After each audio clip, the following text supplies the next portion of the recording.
എസ്തേർ 7. ഹാമാന്റെ പതനം. രാജാവും ഹാമാനും എസ്തേർ രാജ്ഞി ഒരുക്കിയ വിരുന്നിന് ചെന്നു. 2-ാം ദിവസം അവർ വീഞ്ഞു കുടിച്ചുകൊണ്ടിരിക്കെ രാജാവ് എസ്തേറിനോട് വീണ്ടും ചോദിച്ചു, എസ്തേർ രാജ്ഞി, നിന്റെ അപേക്ഷയെന്ത്? അത് നിനക്ക് ലഭിക്കും.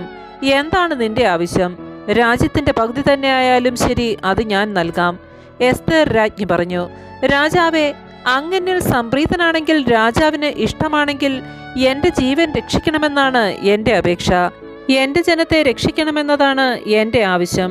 നശിപ്പിക്കപ്പെടാനും കൊല്ലപ്പെടാനും നിർമൂലനം ചെയ്യപ്പെടാനും ഞാനും എൻ്റെ ജനവും വിൽക്കപ്പെട്ടവരാണ്.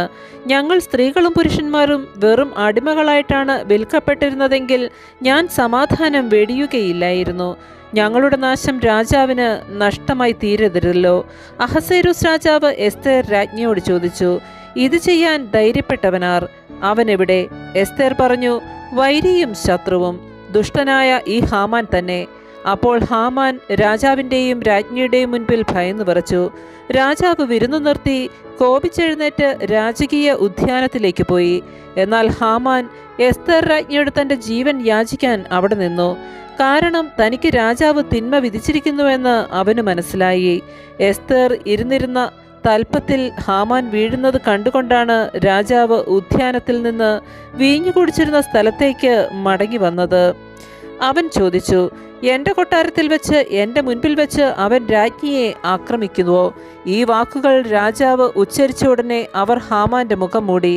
രാജാവിനെ സേവിച്ചിരുന്ന ഷണ്ഡന്മാരിൽ ഒരാളായ ഹർബോണ പറഞ്ഞു, രാജാവിനെ രക്ഷിച്ച മൊർദെഖായിക്ക് വേണ്ടി ഹാമാൻ തയ്യാറാക്കിയ 50 മുഴം ഉയരമുള്ള കഴുമരം അവൻ്റെ വീട്ടിൽ നിൽക്കുന്നു. രാജാവ് കൽപ്പിച്ചു, അവനെ അതിൽ തന്നെ തൂക്കുക. അങ്ങനെ മൊർദെഖായിക്ക് വേണ്ടി ഹാമാൻ തയ്യാറാക്കിയ കഴുമരത്തിൽ അവനെ അവർ തൂക്കി. രാജാവിൻ്റെ കോപം ശമിച്ചു. ആമേൻ. പരിശുദ്ധ പരമ ദിവ്യകാരുണ്യത്തിന്